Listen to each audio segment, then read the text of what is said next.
Hai,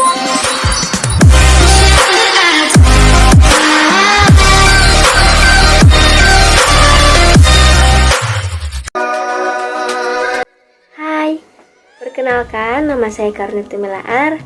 Saya adalah mahasiswa aktif di Universitas Pembangunan Indonesia Manado, Fakultas Keperawatan, Program Studi Ilmu Keperawatan, semester 2 kelas A1, NIM 2114201019.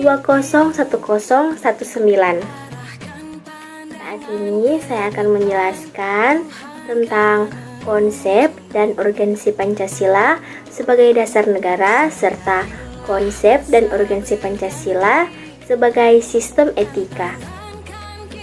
Tujuan dari pembuatan video ini ialah untuk memenuhi tugas ujian akhir semester mata kuliah Pancasila dengan dosen pengampu Nerionesius Maarisid, MSI, SIP.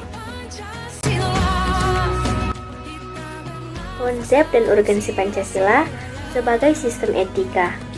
Kata etika berasal dari bahasa Yunani yaitu ethos, yang memiliki arti yaitu adat kebiasaan, watak atau kelakuan manusia. Dalam Kamus Besar Bahasa Indonesia, etika memiliki arti sebagai ilmu tentang yang baik dan apa yang buruk, dan tentang hak dan kewajiban moral atau akhlak. Etika juga diatur dalam sila-sila yang ada dalam dasar negara Indonesia. Konsep deontologis dan teologis yang ada di Pancasila ini juga ada dalam aliran filsafat moral. Deontologis atau kewajiban adalah ketika suatu perbuatan baik yang dilakukan, tetapi dalam pelaksanaannya tidak memikirkan tentang akibat dari perbuatan tersebut atau tidak memfokuskan pada konsekuensi. Dalam konsep teologis, lebih kepada memikirkan tentang tindakan moral yang akan dilakukan terlebih dahulu, karena itu menentukan nilai dan kebenaran dari tindakan tersebut. Etika Pancasila juga diatur dalam Ketetapan MPR RI nomor 2/MPR/1978, yaitu tentang penghayatan dan pengalaman Pancasila atau Eka Prasetya Pancakarsa dapat dipandang sebagai contoh norma etik bernegara. Namun, ketetapan ini dicabut dan tidak berlaku lagi. Pencabutan ketetapan ini berdasarkan Ketetapan MPR nomor 18/MPR/1998 tentang pencabutan ketetapan Majelis Permusyawaratan Rakyat Republik Indonesia. Setelah pencabutan ini, muncul lagi ketetapan hukum untuk norma etik. Ketetapan ini muncul pada awal reformasi. Yang pertama adalah Ketetapan MPR nomor 11/MPR/1998 tentang penyelenggaraan negara yang bersih dan bebas korupsi, kolusi, dan nepotisme. Yang kedua yaitu Ketetapan MPR nomor 6/MPR/2001 tentang etika kehidupan berbangsa. Dari ketetapan di atas dapat disimpulkan bahwa Pancasila dapat dijadikan sebagai acuan dasar dalam bersikap dan bertingkah laku dalam kehidupan bernegara. Pancasila memang dijadikan sebagai acuan dalam bertingkah laku dalam kehidupan berbangsa bernegara. Namun, apakah dalam pelaksanaan dalam kehidupan nyata memang benar diterapkan atau hanya sekedar menjadi sebuah acuan dan konsep saja? Selain itu, masih ada 5 nilai pada materi ini. Yang pertama adalah nilai ketuhanan. Nilai ini bersifat mutlak. Nilai ketuhanan juga dapat diartikan sebagai suatu perbuatan yang dapat dikatakan baik apabila tidak bertentangan dengan kaidah dan hukum Tuhan. Yang kedua adalah nilai kemanusiaan. Dalam konsep kemanusiaan ini terdapat pada keadaban dan keadilan yang akan seimbang antara jasmani dan rohani, lahir dan batin, dan setiap makhluk bebas dalam melakukan segala perbuatan asal perbuatan itu sudah sesuai dengan norma etika yang berlaku. Selanjutnya yang ketiga adalah nilai persatuan. Dalam nilai persatuan, dalam semua perbuatan yang baik akan memperkuat persatuan dan kesatuan yang nantinya dapat menghasilkan nilai cinta tanah air dan rela berkorban. Yang keempat adalah nilai kerakyatan. Dapat diambil sebuah contoh yaitu pada peristiwa penghapusan 7 kata dalam sila pertama Pancasila. Pada saat itu, pemeluk agama minoritas memberikan pendapat atau argumen yaitu tentang mengapa pada sila pertama hanya mengacu pada satu agama saja. Pada peristiwa ini sudah masuk dalam konsep hikmat dan kebijaksanaan yang akan menghasilkan sikap saling menghargai antar sesama. Yang kelima adalah nilai keadilan, suatu perbuatan yang dapat menjaga keseimbangan antara hak dan kewajiban antar sesama. Permasalahan yang dihadapi Pancasila sebagai sistem etika dalam berbangsa dan bernegara. Pada sila pertama yaitu adalah terjadinya kasus terorisme yang masih marak hingga saat ini tidak hanya di Indonesia tetapi juga di luar negeri.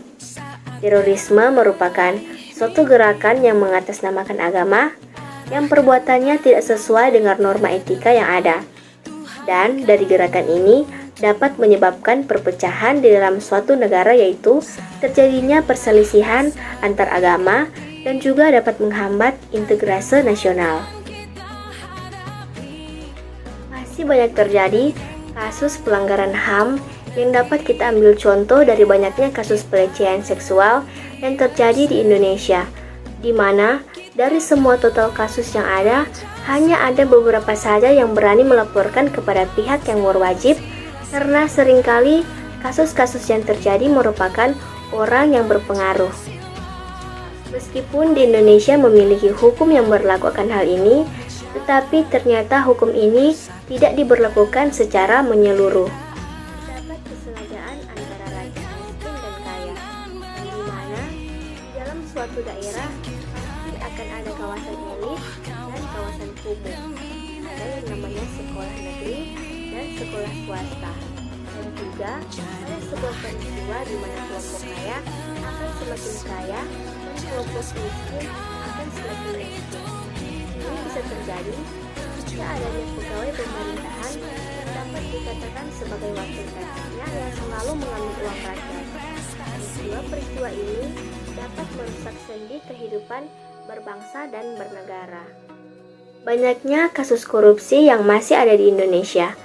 Kasus-kasus ini meskipun sudah ada hukum yang mengikatnya, tetapi saja tidak membuat jera para pelaku, karena ketika ada sebuah kasus korupsi yang dilakukan oleh pejabat negara, maka hukum bisa menjadi tumpul seketika.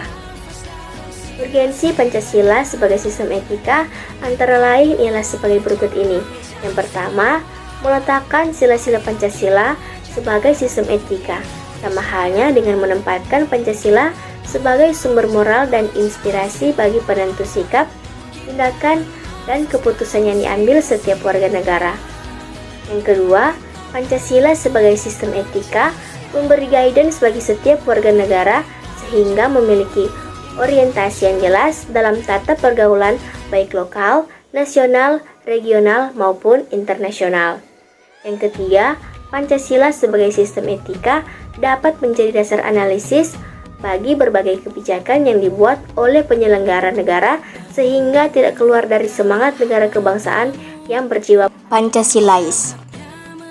Yang keempat, Pancasila sebagai sistem etika dapat menjadi filter untuk menyaring pluralitas nilai yang berkembang dalam kehidupan masyarakat sebagai dampak globalisasi yang mempengaruhi pemikiran warga negara.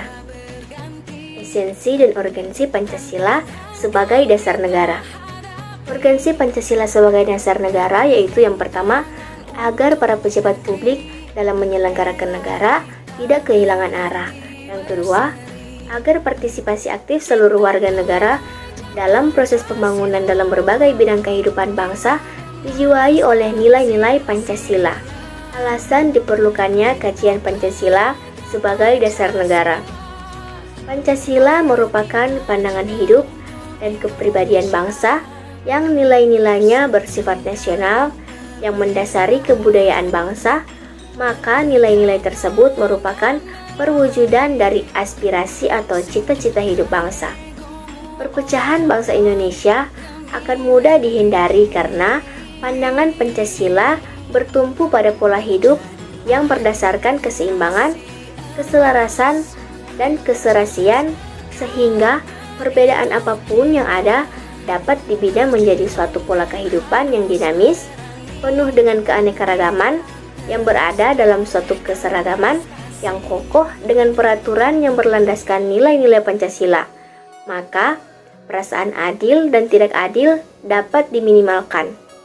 Diharapkan, warga negara dapat memahami dan melaksanakan Pancasila dalam kehidupan sehari-hari, dimulai dari kegiatan-kegiatan sederhana yang menggambarkan hadirnya nilai-nilai Pancasila tersebut dalam masyarakat. Seharusnya lebih mengerti dan memahami dalam pengaktualisasian nilai-nilai Pancasila dalam kehidupan kenegaraan, menjadi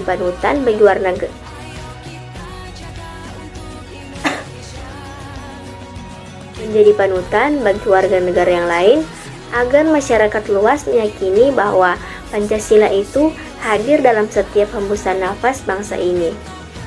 Sumber yuridis Pancasila sebagai dasar negara. Secara yuridis ketatanegaraan, Pancasila merupakan dasar negara Republik Indonesia sebagaimana terdapat pada pembukaan Undang-Undang Dasar Negara Republik Indonesia tahun 1945 yang kelahirannya ditempa dalam proses kebangsaan Indonesia. Peneguhan Pancasila sebagai dasar negara sebagaimana terdapat pada pembukaan juga dimuat dalam Ketetapan MPR nomor 18 MPR 1998 tentang pencabutan Ketetapan MPR nomor 2 MPR 1978 tentang pedoman penghayatan dan pengamalan Pancasila atau Eka Prasetya Pancakarsa dan ketetapan tentang penegasan Pancasila sebagai dasar negara. Ditegaskan dalam Undang-Undang Nomor 12 Tahun 2011 tentang pembentukan perundang-undangan bahwa Pancasila merupakan sumber dari segala sumber hukum negara. Sumber historis Pancasila sebagai dasar negara. Dengan demikian, jelas kedudukan Pancasila itu sebagai dasar negara. Pancasila sebagai dasar negara dibentuk setelah menyerap berbagai pandangan yang berkembang secara demokratis dari para anggota BPUPKI dan PPKI sebagai representasi bangsa Indonesia. Pancasila yang berlaku sekarang merupakan hasil karya bersama dari berbagai aliran politik yang ada di BPUPKI yang kemudian disempurnakan dan disahkan oleh PPKI pada saat negara didirikan. Sumber sosiologis Pancasila sebagai dasar negara. Pertama, nilai-nilai ketuhanan atau religiusitas sebagai sumber etika dan spiritualitas atau yang bersifat vertikal transendental dianggap penting sebagai fundamental etika kehidupan bernegara. Kedua, nilai-nilai kemanusiaan universal yang bersumber dari hukum Tuhan, hukum alam, dan sifat-sifat sosial atau bersifat horizontal dianggap penting sebagai fundamental etika politik kehidupan bernegara dalam pergaulan dunia. Ketiga, nilai-nilai etis kemanusiaan harus mengakar kuat dalam lingkungan pergaulan kebangsaan yang lebih dekat sebelum menjangkau pergaulan dunia yang lebih jauh. Yang keempat, nilai ketuhanan, nilai kemanusiaan, dan nilai serta cita-cita kebangsaan itu dalam aktualisasinya harus menjunjung tinggi kedaulatan rakyat yang dipimpin oleh hikmat kebijaksanaan.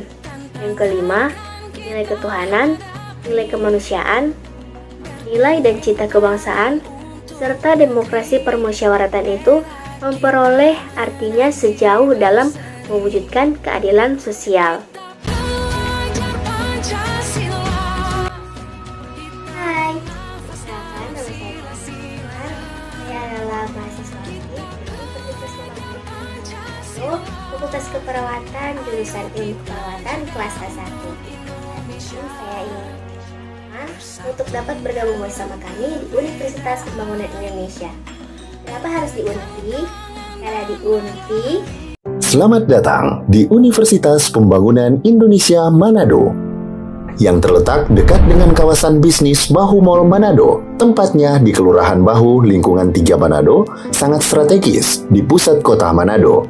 Dibangun di atas lahan seluas 2,5 hektar, Universitas Pembangunan Indonesia Manado berdiri megah dengan ruangan 7 lantai, terdiri dari ruangan kelas, ruangan kantor, perpustakaan, laboratorium komputer, laboratorium keperawatan, pengadilan semu, dan laboratorium bahasa, kantin, serta rooftop di lantai atas. Universitas Pembangunan Indonesia Manado memiliki 6 fakultas dengan program studi, yaitu Fakultas Pertanian, Prodi Agribisnis, Fakultas Hukum, Prodi Hukum, Fakultas Teknik, Prodi Teknik Elektro dan Teknik Sipil, Fakultas Ilmu Sosial Ilmu Politik, Prodi Ilmu Politik, Fakultas Sastra, Prodi Sastra Inggris, Fakultas Keperawatan, Prodi Ilmu Keperawatan, dan Profesi Nurse. Didukung oleh sumber daya manusia yang berkompeten dan tersertifikasi, Universitas Pembangunan Indonesia Manado memiliki dosen dan tenaga kependidikan dengan latar belakang S2 dan S3 lulusan dalam dan luar negeri. Proses belajar mengajar dilaksanakan dengan teknologi informasi merujuk perkembangan dunia modern saat ini, dilakukan dengan sistem e-learning dan sistem ujian online atau ULAIN. Hasil tracer student Universitas Pembangunan Indonesia Manado dan fakultas menyebutkan lulusan UNPI sudah tersebar di dalam dan luar negeri.